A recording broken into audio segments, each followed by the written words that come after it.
board, there we go, the Board of Finance meeting. Any questions, discussion on those minutes? If not, do we have a motion?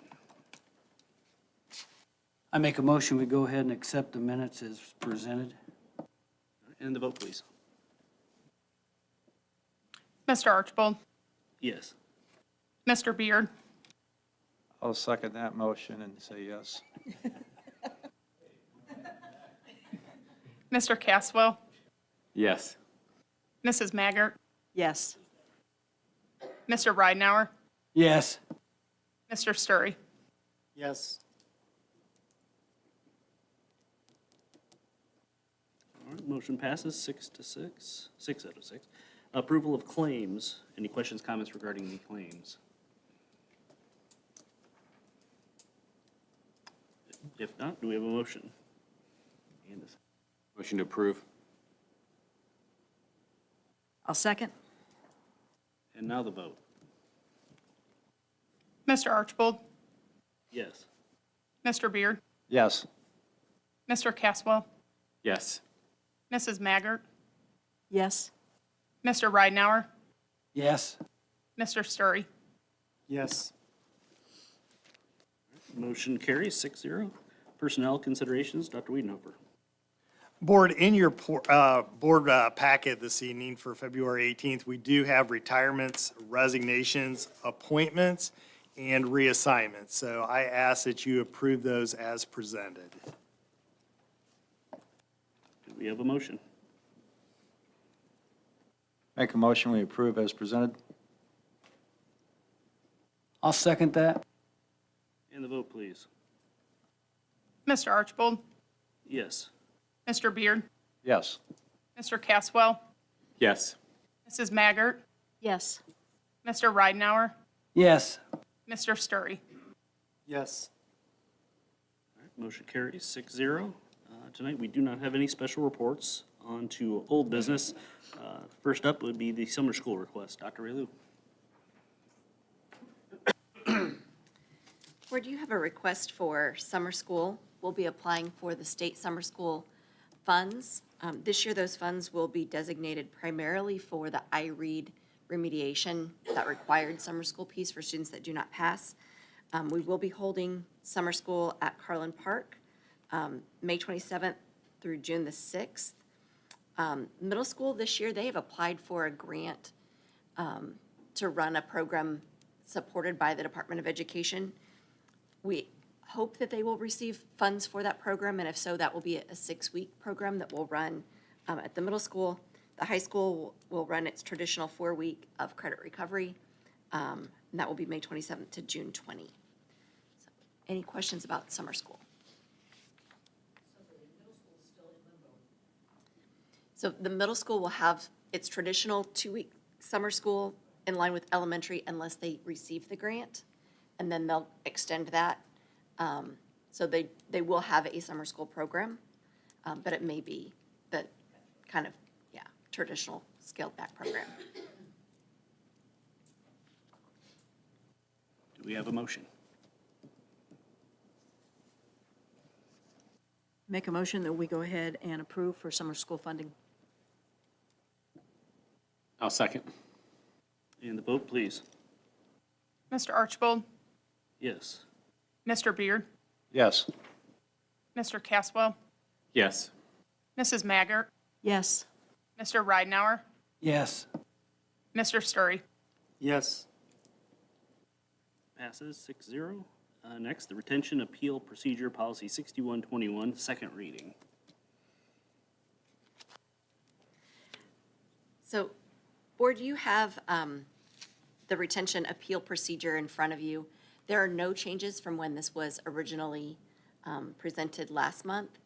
This is for parents to be able to appeal the decision for a child to be retained if they do not pass the third grade iRead test. This year, it is legally required that those students be retained that don't meet a good cause exemption.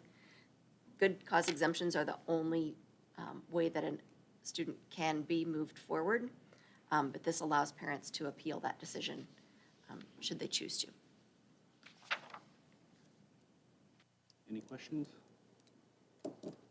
Do we have a motion? Motion we approve? I'll second that.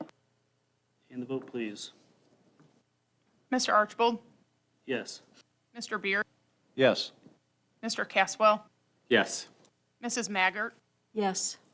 Mr. Ridenhour, Yes, Mr. Sturry. Yes. Motion carries 6-0. Next would be the retention and extracurricular athletic program policy 6146. Dr. Relu. Board, this policy was also presented to you last month. There are no changes from when it was originally presented. The change is highlighted for you there. We're adding "or as required" under Indiana code, which is that requirement that we retain third graders that don't pass the IREAD 3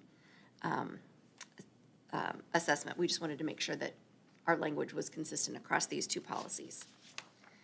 And I do want to just add a little context that we do have IREAD tutoring happening right now on Tuesdays and Thursday nights. We've got a lot of teachers volunteering and working with our kids, so our hope is we don't have to use these policies, but definitely want to have them in place.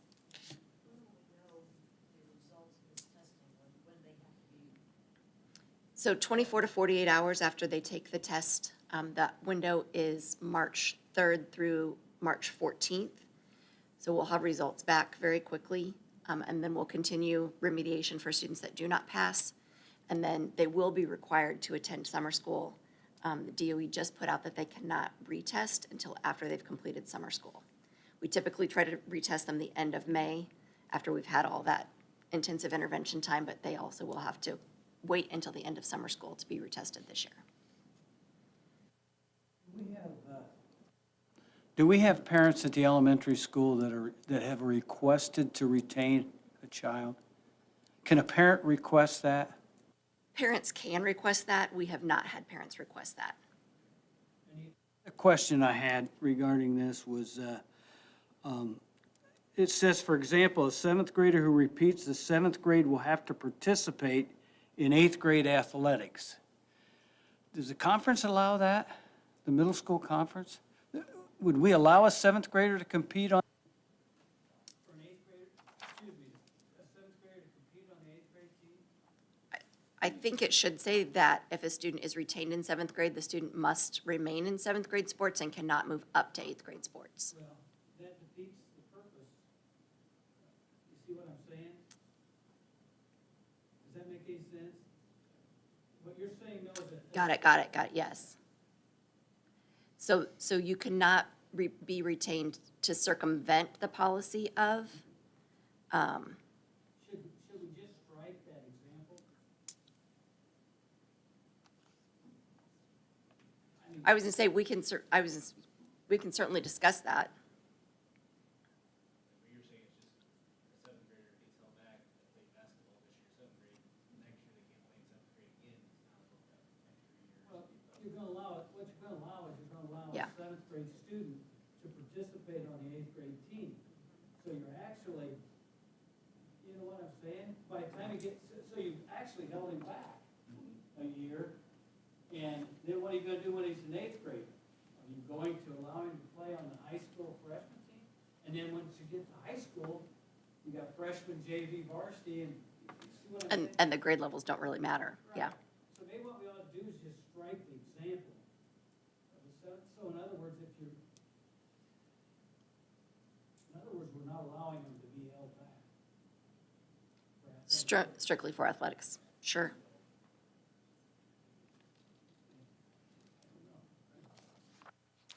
So do you want to have a little bit more discussion on it? Is that a conversation with the athletic department? And then we can go and strike that and revise it and bring it back to you in March as a second vote? Well, when I look at this, it says that it was adopted in 2006. So actually, the policy's been there. The only correction to the policy was what we've added with the IREAD requirements. But what I'm saying is with the example that we list, you know, I guess it's, Is the IREAD requirements for middle school also? So that's interesting. So students who don't pass IREAD.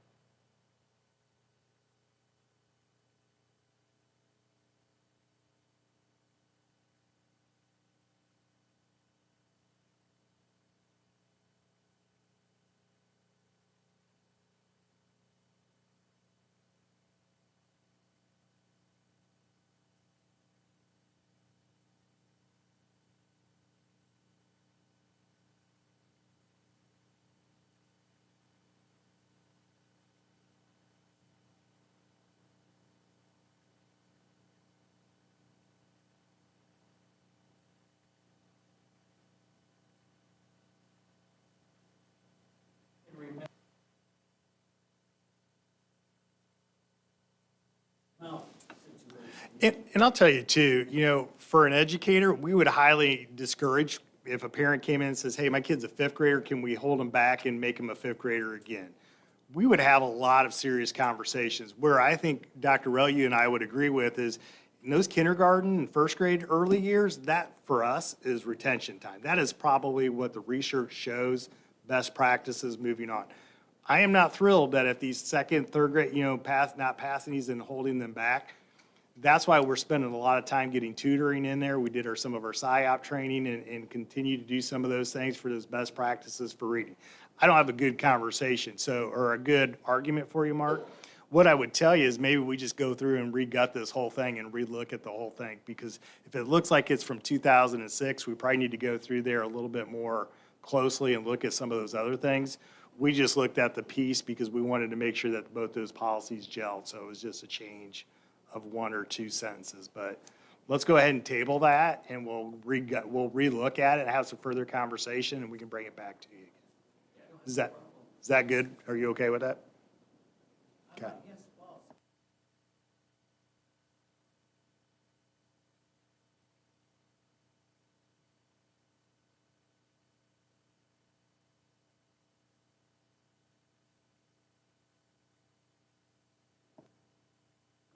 All right. Thanks. Do we need a motion to table that? Yeah, let's do that, just so that we're on the record with it, and we'll refigure it. All right. Do we have a motion to table policy 6146 until the, I'll go ahead and make that motion. and the vote, please? Mr. Archibald, Yes. Mr. Beard, Yes. Mr. Cas, Yes. Mrs. Maggart, Yes. Mr. Ridenour, Yes. Yes. Motion carries 6-0.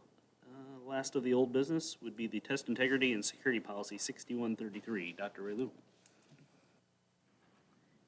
Board, this policy is an update to make sure that we're compliant with what the state requires around test security and integrity. So you'll see that there is language stricken and new language added that is highlighted. There are no changes to this language since it was presented to you last month. And it really details exactly what the state requires of us. So I'd appreciate your approval on that policy. Any discussion? Do we have a motion? Make a motion, we approve? I'll second. And the vote, please. Mr. Archibald, Yes. Mr. Beard, Yes. Mr. Caswell, Yes. Mrs. Maggart, Yes. Mr. Ridenour, Yes. Mr. Story. Yes. All right, motion carries 6-0. Board discussion informational items. First up, Mr. Wagner, Student Code of Conduct. This is just a notification of a change from the 2024 Title IX language back to the 2020 Title IX language per the Trump administration, and this would be part of our Code of Handbook policy. You've already approved the handbook policy, the Code of Conduct. This is just a change in that language to go back to 2020 per that mandate. So just letting you know.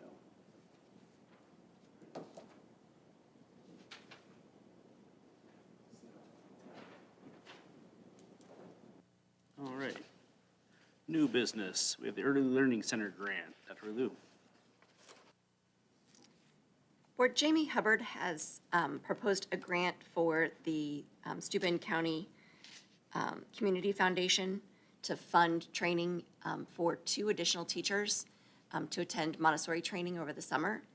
This grant request is in the amount of $14,600, and we are requesting your approval to apply for and accept that those funds. We are adding the 2 classes that you approved this fall, yes. We do. Do we have a motion? I make a motion that we go ahead and accept, or that we go ahead and apply for the grant. I'll second that. And the vote, please.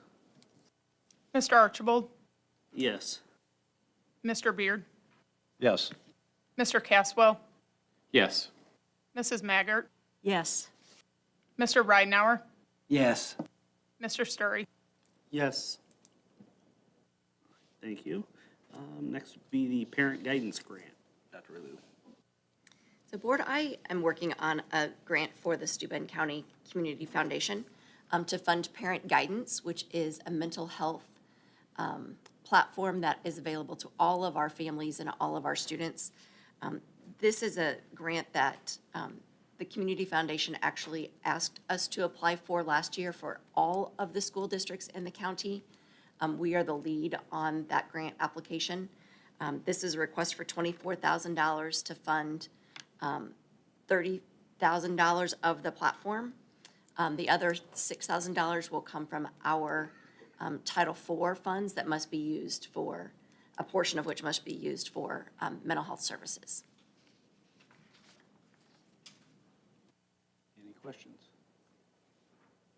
Do we have a motion? Make a motion to approve. I'll second that. And the vote, please. Mr. Archibald, Yes. Mr. Beard, Yes. Mr. Caswell, Yes. Mrs. Maggart, Yes. Mr. Ridenhour, Yes. Yes. Thank you. Motion carries 6-0. Next would be the RECN 2.0 Early College Grant. Dr. Relu.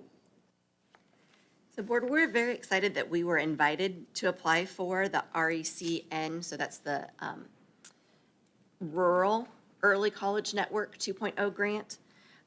This is $125,000 in funding, should we receive it, to support the expansion of our early college.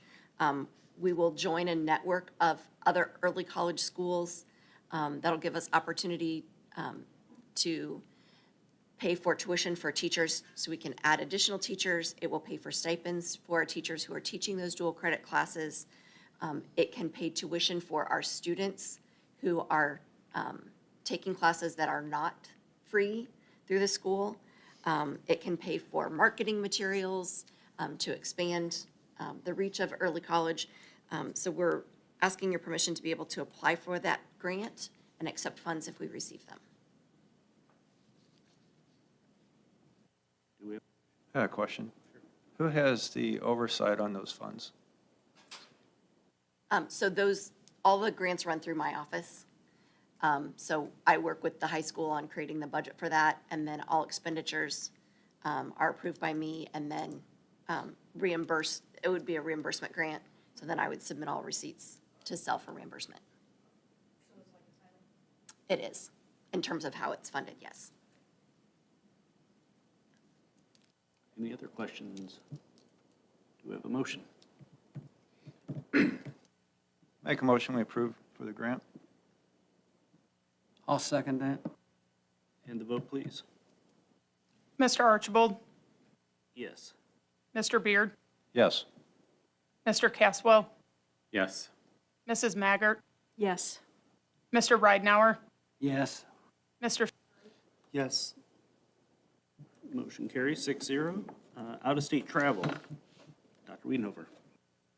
Board, in your packet, you do have two requests from the high school, one from Mr. Clark and one from Steve, our athletic director. One of those is Angola University College visit to Bowling Green University. And the second request travel would be for our boys baseball team to visit Bronson, Michigan. So both trips kind of going out of state that we're just bringing to your attention for your approval. Do we have a motion? I make a motion, we go ahead and approve the request. I'll second. The vote, please. Mr. Archibald, Yes. Mr. Beard, Yes. Mr. Caswell, Yes. Mrs. Maggart, Yes. Mr. Ridenhour, Yes. Mr. Story. Yes. Thank you. Motion carries 6-0. And last on the new business, acceptance of funds from Trine University. Board, in your packet, you do have acceptance of funds, seeking permission to accept the donation of $1,000 from Trine University. This money comes to us for our participation in the Lilly Science of Reading Grant.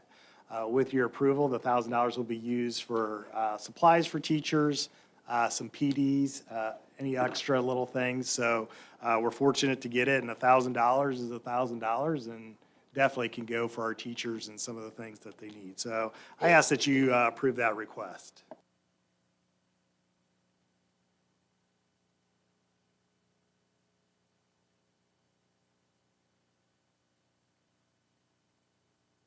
Any other questions? Do we have a motion?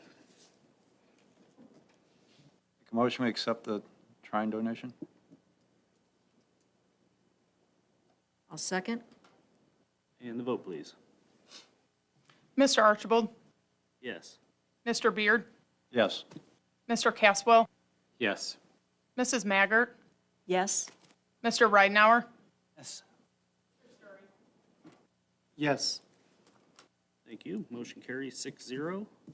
Future meetings, all meetings are conducted here at 6 PM at the McCutcheon Center Boardroom, unless otherwise noted.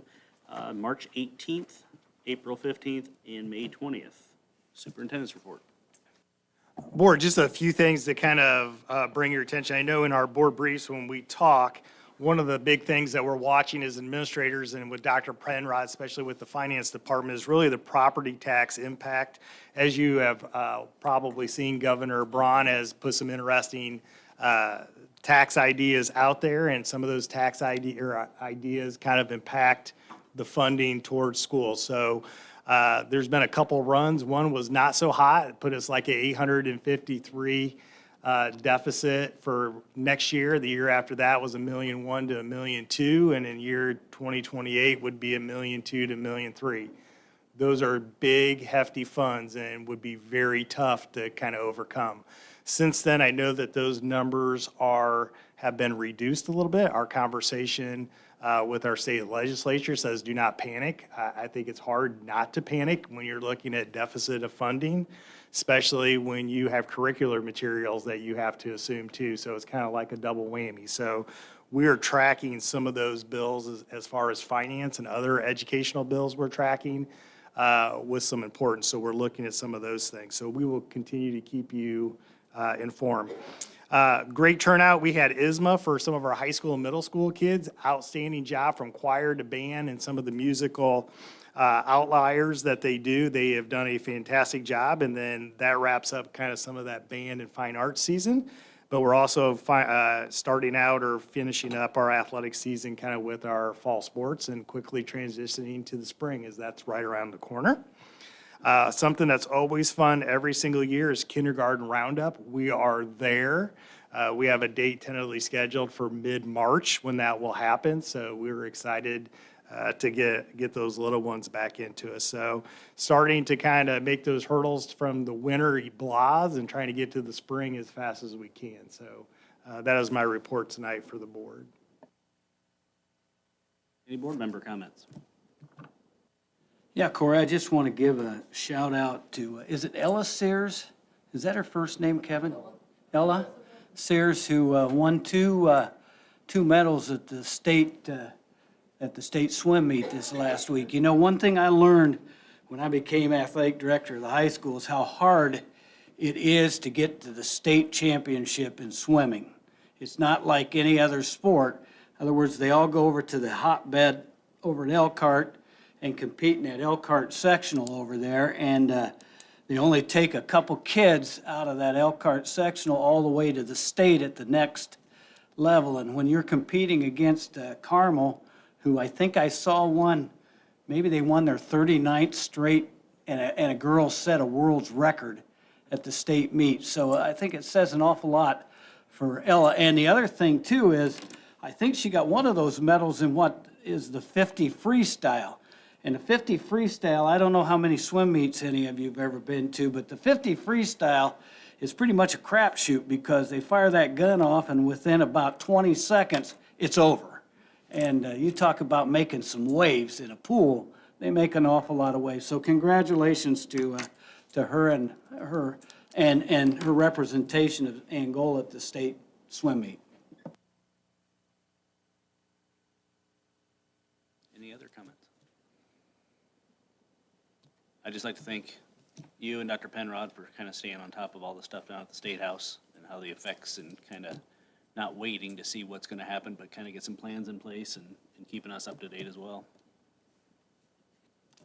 All right, if there's nothing else before the board, do I have a motion to adjourn? Make a motion, we adjourn? I'll second that. Vote, please. Mr. Archibald, Yes. Mr. Beard, Yes. Mr. Caswell, Yes. Mrs. Maggart, Yes. Mr. Ridenhour, Yes.